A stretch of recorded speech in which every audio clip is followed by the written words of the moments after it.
Hello, dear readers. Today we'll talk about the chicken jockey phenomenon. Its many nods to the game, surprising cameos, scrapped ideas, and what really happened with all those things stolen from the set. All that and more in these 30 fun facts of a Minecraft movie. Despite a substantial budget of $150 million, the film managed to be a colossal success, ultimately grossing over $940 million and securing its spot as the second highest grossing video game movie to date. Several very popular Minecraft YouTubers made surprise cameos during the chaotic auction scene. While in the Spanish dub, the production team couldn't secure legends like El Rubius, Willy Rex, or Vegeta777, they did manage to include very popular current creators. One notable example is Bobbycraft, who provided the voice for General Chungus in the Latin American dub. Hola, Malgusia, ¿para qué soy bueno? What am I good at? And Mike Crack, who played the General in the Spanish version. Hola, Malgosia, ¿qué ocurre? It's also worth noting that, in the original English language track, Chungus was voiced by the film's own director. Upon arriving in the vast cubic world of Minecraft, the first thing Garrett says is, "We're not in Idaho anymore." This serves as a clear, partial nod to Dorothy's incredibly famous line, "We're not in Kansas anymore," from The Wizard of Oz. The film's producer later shared that the scene where the zombies devour the sheep was almost entirely cut, primarily because the creative team felt it was excessively graphic for the tone they were aiming for. Furthermore, zombies in the actual game don't typically attack passive animals like sheep. However, following the release of the first trailer, and seeing how vehemently people expressed their dislike for the pink sheep character, they decided it would be much better to keep the scene in the final cut. That way, the haters could enjoy seeing the animal being devoured. Poor thing. In 2022, the beloved Minecraft YouTuber Technoblade passed away after a long and courageous battle with sarcoma, a rare type of cancer. His sudden loss deeply resonated with the entire community, and this film pays a meaningful tribute to him in a special, dedicated scene. In fact, it was actor Sebastian Hansen who first proposed the idea to the director as a sincere way to honor the powerful legacy that Technoblade left among millions of players worldwide. Because the character of Dennis interacted so frequently with the human characters, a dedicated puppet was used as a substitute for his head during filming. This was done so the human actors could get a much better idea of Dennis's exact size and physical location within the frame. As for the iconic villagers, the only parts that were entirely computer-generated, CG, were their heads. The rest of their blocky bodies were real, costume people. Putting them into their full costume took approximately 15 minutes per person. Since the actors also had to move around and perform in all of that heavy gear, they were required to undergo specific mobility training. For this reason, the most suitable people for the villager role turned out to be dancers,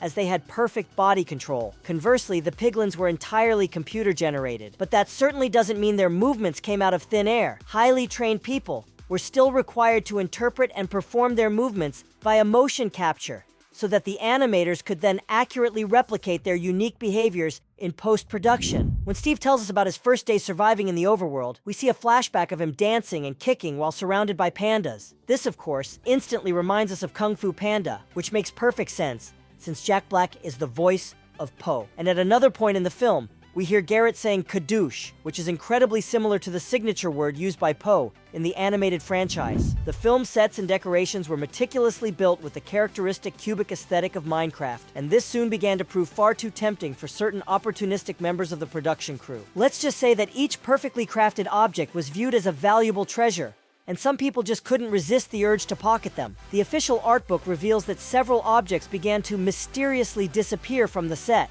Eventually, a general meeting had to be held to formally ask the crew to please stop looting the set immediately. We notice that General Chungus uses the peculiar term unalive, which is a direct joke referencing the self-censorship often used on social media platforms to avoid typing the word kill, and thus sidestep making the content sensitive to algorithms. Of course, unalive is not a word that actually exists in the common dictionary. It is purely internet slang. That's why it's very rare to hear it used in a major motion picture, but within the context of Minecraft being a massively popular online game, and the character of Chungus being far friendlier than his appearance suggests, its use here may make a bit of sense. Sorry, but I have to unlive you, and so on. Although it's worth mentioning that the Spanish dub, in this specific case, opted to use the words prohibit vivir, forbid to live, which still works well as a euphemism for kill, but smartly avoids the use of made-up, niche internet slang. I'm very sorry, but I have to forbid you from living The central conflict of this entire movie is, of course,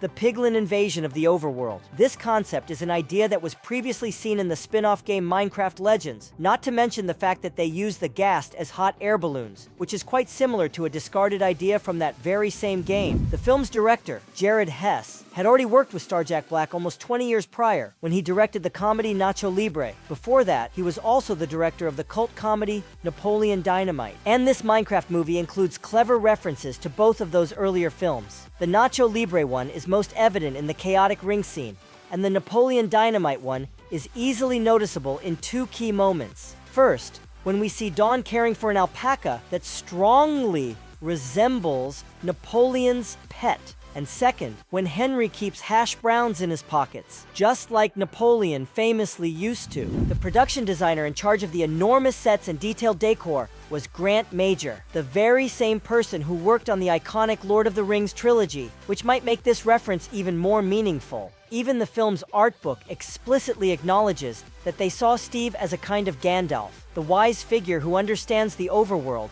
and can guide everyone else through its dangers. This film presents us with what could easily fall under the category of interspecies romance, perhaps one even rarer than DreamWorks' usual pairings. And actress Jennifer Coolidge took the humor of this dynamic to another level. In one interview, where Jason Momoa innocently asked her how she was convinced to join the cast, she laughingly replied that she was simply sent a photo of a naked villager. And since we're discussing this particular couple, the date scene features a brief cameo by a waiter played by Jens Bergensten, the man responsible for leading the development of Minecraft after the departure of Notch, its original creator. At another point, a waitress arrives and asks if they're finished, to which Marlene replies that her date is Swedish. This is a playful nod to the game's country of origin. Naturally, this very specific joke and the cultural reference to Sweden were completely lost in the Latin American dubbing, where the scene was adapted quite differently. Now it's time to talk about Chicken Jockey. This is the single scene that caused widespread chaos in many movie theaters globally. Fans were screaming like crazy, throwing popcorn and confetti, and even climbing on top of each other. Some even activated fire extinguishers, and reports state that a few attendees even brought a live chicken into the theater just to lift it up right then and there. In some unfortunate cases, the police were required to arrive at the theater to control the situation. And while for some of the fans this may have been a fantastic, unforgettable experience, the truth is that for others, who simply wanted to enjoy the movie calmly, the disruptions entirely ruined the experience. Not to mention the enormous mess that was invariably made in the theaters, which the dedicated workers then had to clean up. That's why warnings soon began to be posted, indicating that any behavior that disturbed the public order would be direct grounds for expulsion from the theater. Even star Jack Black made a surprise appearance at a screening to personally ask the audience to behave decently and respectfully. Concept art reveals several interesting details about the mob's movement styles. For example, the zombies' movements were based on Michael Jackson's iconic Thriller dance. The skeletons were based on Jason and the Argonauts, and the Vindicators' movements were based on Jack Nicholson himself in The Shining. In fact, this latter inspiration is also present in the original game itself. If a Vindicator is given a name tag with the name Johnny, they will become extremely aggressive towards all other mobs, which is a direct reference to Nicholson's menacing character in the film. When the Enderman gives Henry visions, he sees Natalie and Garrett with purple eyes, but in Steve's case, we distinctly see him with white eyes, which, of course, is strongly reminiscent of the famous Herobrine creepypasta, a fictional version of Steve with white eyes that supposedly appeared in the game, stalking the player. This urban legend was firmly denied by the game's creator, but here in the film, the production team clearly wanted to include that specific nod for the devoted fans. Of course, the producer later joked that Steve's white eyes were not intentional at all and were simply due to a mistake in the visual effects department. According to the producer, the diamond axe Henry finds in the film had two important enchantments: Edge Level 5, which increases damage, and Knockback Level 2, which knocks back the enemy when hit. Still, we notice that the Enderman seems to be taking more hits than he should. According to the producer's playful explanation, this was because Henry was moving too fast and hitting like crazy, not waiting for the required reload time or landing critical hits, so he wasn't doing the maximum possible damage. If we look back a bit to when Steve was a kid, he tells us that a grumpy old miner wouldn't let him into the mines. Then, 30 years later, when he decides to enter the mines as a grown adult, the very same old man shows up, and, for some reason, He hasn't aged at all. Of course, this could simply be part of the film's absurd humor, but fans already have their own theories. One of them is that this old man is Herobrine, nicknamed by the community as Harold Brine. When the producer was specifically asked about this theory, he apparently joked that he was made to promise not to tell anyone. The distinct red hoodie Henry wears wasn't chosen at random either. The art book reveals that it is directly inspired by Elliot's hoodie from E.T., the extraterrestrial. And the production team needed a total of 18 identical sweatshirts, because due to the intense on-set lighting, the sweatshirt quickly wore out during filming and consistently lost its characteristic red color. Natalie's clothes also have their own unique character and meaning. She wears a cardigan with colors inspired by the Goonies, and that yellow circle on her shirt isn't there just for aesthetic love. It is meant to represent how she constantly feels out of place in a geometric world where everything is square. But it also cleverly symbolizes the sun, as if this grand adventure marks a new, bright beginning for her. Players know that, by going to the Nether Fortresses, they are likely to encounter the dangerous Blazes. However, since these dangerous fortresses weren't explored in depth in this film, the Blazes couldn't make an appearance. But that doesn't mean they weren't considered, as concept art was revealed, showing what they could have looked like. Weta FX, one of the companies responsible for the film's visual effects, revealed that they actually drew inspiration from these characters for Małgosia's initial design. Furthermore, the real-life drawing of the Pig Boy used in the film was done by the daughter of visual effects supervisor Sheldon Stopsack. The film is thoroughly packed with references to the game and its various mechanics. From the classic loading screen of the Java version of the game, the distinctive background music, the comical lack of physics in the trees, animal taming, the dreaded creepers explosions, redstone and its multiple uses, the combinations on the crafting table, the elytra, and their use with the rocket, the essential water bucket that prevents fall damage, the romantic mode of pandas when they eat bamboo, the creation of iron golems, the boots of speed from Minecraft dungeons, and many, many more. It truly feels like a candy store of references for game lovers. It's almost incredible to think that this entire movie has been in the works since as far back as 2014. According to the concept art, the main problem the production team consistently faced was that they couldn't find the ideal story for Minecraft. They didn't even have Steve in mind at first. The original intention was for the lead to be an original character. In fact, when the possibility of finally including Steve in the movie was seriously discussed, Mojang was genuinely surprised. For them, Steve and Alex are fundamentally default characters. They are specifically designed to represent the player. They shouldn't have a defined personality or history. They are meant to represent whatever the player wants them to be. And Mojang was worried about breaking this illusion by giving Steve a concrete origin story, but they ultimately agreed, as they began to view this adaptation simply as one of many possible versions of Steve there could be, something akin to the Spideyverse and the myriad Spideys out there. Seeing it this way allowed them to take certain necessary liberties, and in this particular case, the story was now about Jack Black's Steve, the actor himself, playing the character, and what the game means to him, and that also intelligently explains the film's name. This isn't the Minecraft movie, but rather a Minecraft movie, so it's not meant to be the game's official story, nor to canonize anything. It's simply one story among countless others. The Ender Dragon, the iconic creature that marks the conclusion of the game's main adventure, did not ultimately make an appearance in this film. Some concept art was actually made,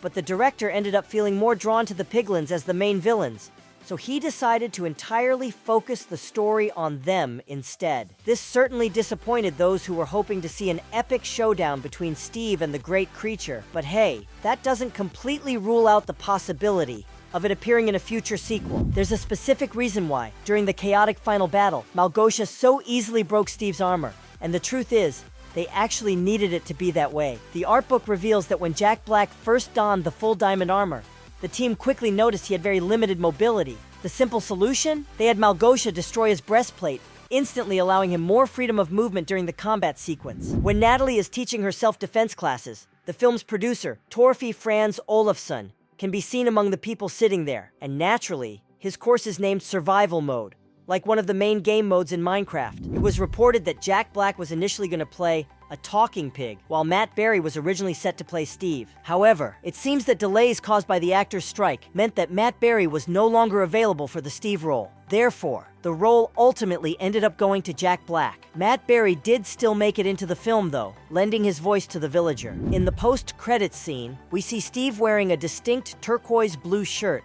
that's somewhat reminiscent of Tommy Vercetti's in GTA, Vice City. And this, in turn, brings us back to those old rumors that Steve's initial design could have been based on that very character. The Minecraft creator himself would later firmly deny these rumors, claiming it wasn't intentional. We see Alex's cameo without ever being shown what she fully looks like. However, we do know that the actress who physically played her on set was Alice May Connolly. I'm Alex, by the way. Although the voice we heard was actually that of Kate McKinnon, whom we saw a couple of years ago in another Warner Brothers blockbuster. The film wasn't particularly loved by critics, and to be honest, not all fans are happy with the result either. Some people simply enjoyed it ironically, because of the memes La La Lava, and they confidently defend it saying things like, well, what did you expect? It's a Minecraft movie, a game that never takes itself too seriously, so why should a movie? While others truly wanted it to be more than just reference after reference. They hoped for something with more substance and genuine depth, something that didn't feel like just a weird, disjointed mix of Jumanji, the Lego Movie, and The Lord of the Rings. For a film that supposedly promotes creativity, it's sadly far from original. Still, in its own strange way, it successfully managed to entertain both devoted fans of the video game and those who had never played it. And while box office success is certainly not synonymous with quality, it can tell us that, at the very least, the decisions made by the studio met their main objective. People had a good time, and the significant effort of everyone involved was definitely worth it in the end. And, with this massive success, it was only a matter of time before plans for a sequel began, which is said to be in its early, preliminary stages. Will we finally see the Ender Dragon, Herobrine, or even something based on creative mode? Who knows? The only thing that remains certain is that, just like in the game itself, the possibilities are infinite. If you enjoyed the video, remember to leave a like.